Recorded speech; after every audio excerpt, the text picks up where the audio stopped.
영원한 빛의 은혜, 삼위 하나님의 형상 회복이라는 주제로 말씀을 전가하고자 합니다.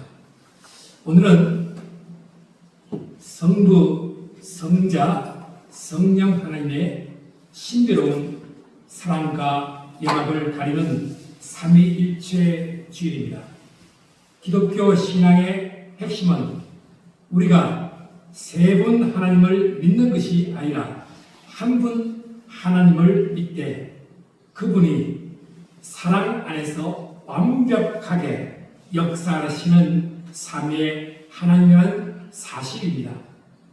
성부 하나님은 우리를 창조하셨고 성자 예수님은 십자가에서 우리를 구원하셨으며 성령 하나님은 지금도 우리 안에 거하시며 구원을 완성으로 인도하십니다. 태초에 성부 하나님께서는 온 우주 만물을 말씀으로 창조하시고 그 창조의 하이라이트 인간을 지으십니다. 자신의 형상을 따라 선수 흙으로 사람을 빚으시고 그 코에 하나님의 호흡인 네피시 생기를 불어 넣으셨습니다. 그리하여 인간은 생명, 살아있는 영적 존재가 되었습니다. 인간이 생명으로 지음받았다는 것은 무슨 뜻입니까? 우리는 본질적으로 하나님을 갈망하도록 지어진 존재라는 뜻입니다. 인간은 하나님 없이 결코 만족할 수 없습니다. 오늘날 현대 사회를 보십시오. 과학은 고도로 발전했고 문명은 더없이 발달합니다. 그러나 인간의 영혼은 오히려 더욱 공허하고 비폐해졌습니다. 돈이 많아도 공허합니다. 권력을 가져도 불안합니다. 세상 즐거움을 다 가지고 영혼은 허전합니다. 왜 그렇습니까? 에덴을 잃어버렸기 때문입니다. 에덴 동산은 단순한 지리적 장소가 아닙니다. 하나님과 함께하는 평화의 상태이며 하나님의 임재 안에서 살아가는 영적 질서입니다. 본래 아담과 하와는 하나님과 동행하며 두려움도 수치도 없이 서로를 숨기지 않았습니다. 그것이 창조의 원령이었습니다. 그러나 인간은 마귀의 유혹 앞에 넘어지고 말았습니다. 노동직도 하고 보암직도 하고 지혜롭게 할 만큼 탐스럽기도 하다. 눈의 정욕과 이성의 자랑 그리고 탐심이라는 제 본질이 인간의 본성을 무너뜨렸습니다. 하나님보다 자기 욕심을 선택한 결과 인간은 하나님 앞에 수놓고 핑계를 대기 시작했습니다. 관계가 깨지고 평화가 사라졌습니다. 결국 인간은 에덴에서 추방당했습니다. 하나님이 버리신 것이 아닙니다. 인간이 스스로 하나님을 피하여 추방자와 방랑자의 신세로 전락한 것입니다. 이것이 인류의 가장 깊은 절망이자 어둠의 시작입니다. 그러나 사랑의 삼위 하나님께서는 방랑자가 된 인간을 그대로 버려두지 않으셨습니다. 성부 하나님은 구원의 계획을 세우셨고 성자 예수님을 이 땅에 조건 없이 사랑으로 보내셨습니다. 십자가는 하나님의 사랑이 폭발하는 자리입니다. 우리가 아직 죄인 되었을 때 먼저 찾아오신 사랑입니다. 그리고 부활하신 주님은 성천하시며 우리에게 성령을 보내주셨습니다. 왜 성령을 보내셨습니까? 우리 안에 하나님의 나라를 회복시키기 위해서입니다. 그러나 사랑의 하나님께서는 방랑자가 된 인간을 그대로 버려두지 않으셨습니다. 하나님은 구원의 역사를 시작하셨기 때문입니다. 그래서 20절 읽어보겠습니다. 주께서 내게 하늘의 떡과 생명의 물을 주시나 예수는 다시 심지 않으시니 내 눈에 예수를 우리가 그친 세상에서 믿음을 지키느라 혹은 삶의 무게 때문에 환난의 떡을 먹고 고승의 물을 마실 때가 있습니다. 눈물 없이는 갈 수 없는 강렬을 지낼 때가 있습니다. 그러나 바로 그때 삼위 하나님의 역사로 구원자 예수님이 성령으로 우리 안에 찾아오십니다. 과거에는 죄로 인해 하나님이 숨어 계신 것처럼 느껴지지만 이제 우리 안에 내주하시는 성령 스승은 다시는 숨지 않으시고 우리의 눈을 열어 주의 영을 보게 하십니다. 그러나 이사야 30장 21절을 선포합니다. 21절 읽읍시다. 너희가 오른쪽으로 치우치든지 왼쪽으로 치우치든지 네 위에 말소리가 네게 들려 이르기를 이것이 바른 길이니 너희는 이리로 가라 할 것입니다. 이 시대는 방향을 잃은 시대입니다. 정보는 넘치는데 진리가 없습니다.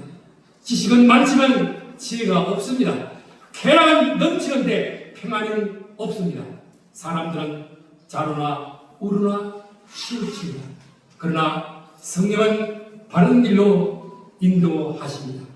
성령은 우리를 그리스도께로 인도하십니다. 세상은 성공을 말하지만 성령은 거룩을 말씀하십니다. 세상은 경쟁을 말하지만 성령은 사랑을 말씀하십니다.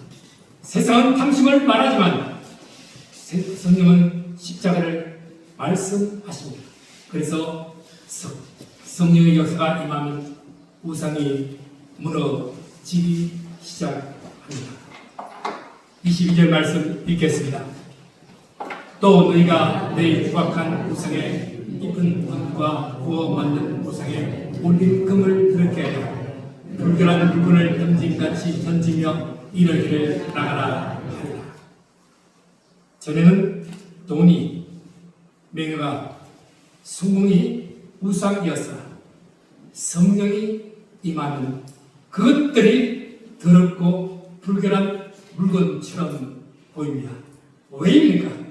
내 안에 계신 예수 그리스도가 비교할 수 없이 가장 귀한 분임을 깨달았기 때문입니다. 단호하게 우상을 내던지며 내게서 나가라! 선포할 때 참된 영적 회복이 시작됩니다. 우상을 버리고 주님께로 돌이킬 때 하나님께서는 우리의 삶을 영권에 풍성하게 채워주십니다. 그래서 23절에서 25절 말씀 읽어보겠습니다.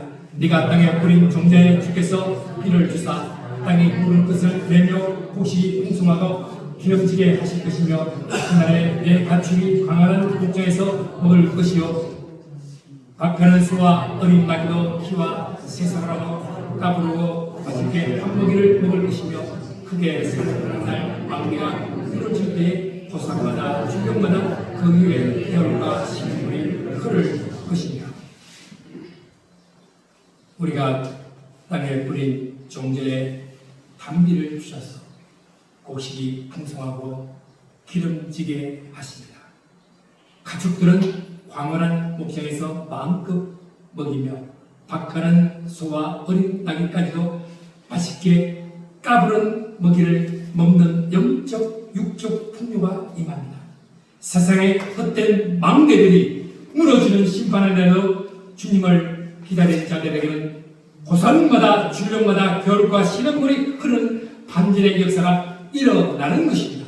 무엇보다 놀라운 은혜는 치유와 영원한 빛의 임재입니다. 그래서 26절 말씀 읽겠습니다. 여호와께서 자기 백성의 상처를 사매시며 그들의 맞는 자리를 고치시는 날에는 달빛은 햇빛 같겠고 햇빛은 일곱배가 되어 일곱만의 빛과 같으리라. 하나님은 우리의 상처를 결코 외면하지 않으십니다. 여러분의 눈물의 자리, 남 모르는 배신의 상처, 실패의 아픔을 다 아시고 십자가의 흔적 남은 손으로 친히 사며 주십니다. 그리고 고치시는 그날의 영광의 빛으로 임하십니다. 햇빛이 7배가 되리라는 것은 단순한 자연 현상이 아닙니다. 완전하고 극치에 달하는 하나님의 영광의 빛이자 새 하늘과 새 땅의 빛입니다. 그래서 요한계시록 21장 23절에 그 성은 해나 달의 비침이 쓸 데가 없으니 이는 하나님의 영광이 비치고 어린 양이 그 등불이 되십니다 하신 말씀을 성취입니다. 부활하신 예수 그리스도와 성령을 통해 완성될 삼위일체 하나님의 완벽한 치유가 바로 7배의 영원한 빛으로 우리에게 임하는 것입니다. 하나님께서 우리의 상처를 삼으시고 죄로 인해 빠졌던 자리를 고치시는 날이 옵니다. 그 날에 주님은 세상의 영원한 빛으로 임하십니다. 그 영광의 빛이 얼마나 찬란한지, 달빛이 햇빛처럼 밝아지, 햇빛은 평소에 7배 완전하고 극치에 달한 하늘의 빛으로 우리의 온 심령과 삶을 환하게 비추어 주실 것입니다. 이 예언은 바로 부활하신 예수 그리스도와 성령을 통해 완성될 삼위일체 하나님의 완벽한 구원과 치유를 선포하는 것입니다. 이 놀라운 회복의 역사를 베드로 사도는 대단한 성으로 이어갔습니다. 그래서 베드로후서 1장 4절 말씀 읽겠습니다. 이로써 그 법으로 지극히 큰 약속을 우리에게 주사 이 약속으로 말미암아 너희가 정욕 때문에 세상에서 썩어질 것을 피하여 신성한 성품에 참여한 자가 되게 하려 하셨습니다. 이 보배롭고 지극히 큰 약속이 무엇인가요? 성부 하나님께서 독생자 예수 그리스도를 이 땅에 조건 없는 사랑을 보내주시고 부활하신 예수님께서 마침내 성령 하나님을 우리 가운데 보내주신 사건입니다. 창조의 완성이요 구원의 완성인 삼위일체 하나님의 연합된 역사가 바로 이 약속의 실체입니다. 성부께서 기획하시고 성자께서 성취하시며 성령께서 보정하시는 이 보배롭고 지극히 큰 약속을 받는 우리는 이제 에덴에서 우리를 추방했던 정욕과 탐심을 피하여 신의 성품, 하나님의 신성한 성품을 참여하는 자가 다 되었습니다. 우리가 하나님 자체가 된다는 뜻이 아니라 예수 그리스도의 인격과 성품을 담아 잃어버린 하나님의 형성을 완벽히 회복해 간다는 뜻입니다. 이를 위해 사도는 우리에게 신앙의 사대를 부지런히 오르라고 명하십니다. 그래서 5절에서 8절 말씀 읽겠습니다. 그러므로 너희가 또 힘써 너희 믿음의 등의 지식의 절제를 절제의 인내를 인내의 경건을 경건의 형제의 형제의 사랑을 다 이런 것이 너희에게 있어 업적한즉 너희로 우리 주 예수 그리스도를 알게 게으르지 않고 연대 없는 자가 되지 않게 하는구나. 아멘. 믿음에서 출발하는 이웃을 돕는 덕으로 덕에서 하나님을 바르게 아는 지식으로 지식에서 나를 다스리는 절제로 절제에서 흔들리지 않는 인내로 인내에서 하나님을 두려워하는 경건으로 경건에서 지체를 돌보는 형제의로 그리고 마침내 아가페의 절정인 사랑으로 나아가는 것입니다. 왜 마지막 종착지가 사랑인가요? 삼위일체 하나님의 본질이 바로 사랑이기 때문입니다. 성부는 성자를 사랑하시고 성자는 성부께 순종하시며 성령은 그 사랑 안에서 역사하십니다. 그러므로 미움은 하나님 나라의 언어가 아닙니다. 정죄는 십자가의 언어가 아닙니다. 우리는 사랑으로 부름받은 사람들입니다.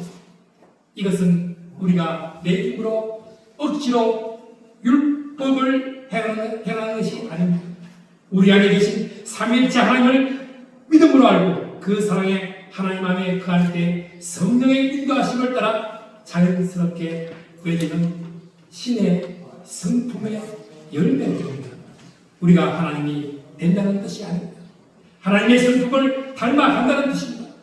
예수님의 성품을 닮아간다는 뜻입니다. 이것이 멈춰 있는 신앙이 아닙니다. 점점 더 깊이, 더 깊어지고 풍성해지는 신앙입니다. 그래서 반면 베드로후서 1장 9절은 엄중하게 경고합니다. 9절 말씀 읽겠습니다. 이런 것이 없는 자는 맹이나 멀리 보지 못하고 그의 엣지가 깨끗하게 된 것을 잊어버립니다. 신의 성품에 열매가 없고 영적 성장이 멈추는 자는 영적 맹이 십자가의 대속 은혜를 잊어버리면 구원의 감격이 사라지고 예배는 형식이 되며 기도는 메마르고 맙니다. 자신이 제3을 받았다는 확신마저 잃어버린 채 영적 소경으로 방황하게 됩니다. 영적인 눈이 감겨서 영원한 하늘나라를 멀리 바라보지 못하는 자입니다. 더 심각한 것은 예수 그리스도 안에서 이미 자신의 옛죄가 깨끗하게 사함을 받았다는 그 구원의 확신조차 희미해져서 망각 속에 살아가는 자라는 뜻입니다. 제3의 확신을 잃어버린 채 방황하는 영적 소경의 상태입니다. 그러므로 성령의 음성을 통해 오늘 우리에게 부르시는 주님의 말씀에 귀를 기울이십시오. 10절 말씀 읽겠습니다.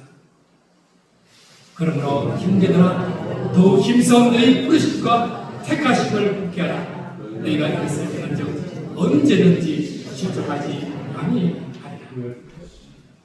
우리 인간의 힘으로는 세상 환경에 바람 앞에서 실족할 수밖에 없습니다. 그러나 나를 택하시는 분이 성부 하나님이시고 나를 위해 피 흘리신 분이 성자 예수님이시고 내 안에 이를 보장하신 분이 성령 하나님이십니다. 이 삼위일체 하나님의 것을 의지하여 하나님의 부르심을 굳게 잡을 때 우리는 결코 세상에서 실족하지 않으십니다. 11절 말씀 읽겠습니다. 이것이 예수님께서 영원한 나라에 들어가는 있는 때에 주시다. 그 영원한 나라는 바로 우리 구주 예수 그리스도의 나라입니다. 그 나라에 들어가면 하나님께서 오늘날 낙심하고 방황하는 대적의 세상 속에서 우리에게 주시는 가장 확실하고 강력한 소망입니다. 겨우 턱걸이 하듯 부끄럽게 들어가는 나라가 아닙니다. 넉넉히 너희에게 주시냐 상처를 사매시고 고치시며 7배의 햇빛과 같은 영원한 천국의 영광으로 우리를 맞이해 주신 넉넉한 승리가 약속되어 있습니다. 삼위일체 하나님은 오늘도 우리를 부르십니다. 하나님의 형상을 회복하라고 부르십니다. 성령 안에서 살아가려고 부르십니다. 예수 안에서 영원한 나라를 바라보라고 부르십니다. 세상은 흔들립니다. 망대는 무너집니다. 사람의 영광은 사라집니다. 그러나 하나님 나라는 영원합니다. 그러므로 기다리십시오. 성령의 음성을 들으십시오. 우상을 버리십시오. 사랑으로 살아가십시오. 그리고 믿음 안에서 확신하십시오. 우리는 결국 영원한 나라에 들어갈 것입니다. 예수 그리스도의 나라에 넉넉히 들어갈 것입니다. 이것이 삼위일체 하나님께서 우리에게 주신 가장 큰 소망입니다. 사랑하는 용천교회 성도 여러분, 그리고 요리연 합창단 여러분, 오늘 함께하신 은퇴 장로님 여러분, 세상은 흔들리고 세상의 망대는 무너집니다. 사람의 영혼은 결국 사랑입니다. 그러나 우리 삼위 하나님의 나라는 영원합니다. 이 농촌 사회 속에서 우리의 복음이 늙어가는 것이 아니라 아름답게 연구로 새 생명의 부흥을 보게 하실 삼위 하나님을 기대합시다. 그리고 신의 성품을 풍성히 맺고 부르심을 뽑게 하여 구주 예수 그리스도의 영원한 나라에 넉넉히 들어가는 복된 성도인들이 되시기를 주님의 이름으로 간절히 축원합니다. 기도합시다. 지혜와 영원한 빛의 삼위일체 하나님 아버지, 주신 말씀을 통해 우리의 가슴을 치며 결단하게 하시니 감사합니다. 혼란의 떡과 고승의 물을 마시는 인생 광야 속에서 내 안에 숨지 않으시고 바른 길을 들려주시는 성령 스승의 음성만을 따르게 하여 주시옵소서. 세상에 썩어질 정욕과 탐심의 우상을 예수 이름으로 단호히 내던지게 하시고 믿음으로 시작하여 아가페의 사랑에 이르기까지 하나님의 신성한 성품을 닮아가게 하여 주시옵소서. 우리 용천교회 성도들이 영적 맹인이 되지 않게 하시고 날마다 보혈의 제3의 확신 속에 거하게 하여 주시옵소서. 주님이 주신 소명과 택하심을 곱게 하여 다가오는 지방선거와 농촌 복음화의 사명 앞에 실족하지 않게 하시고 마침내 상처가 치유되는 맞은 자리가 고쳐져 주님의 영원한 날에 넉넉히 들어가는 승리자들이 되게 하옵기를 예수 그리스도 이름으로 간절히 기도하옵나이다. 아멘.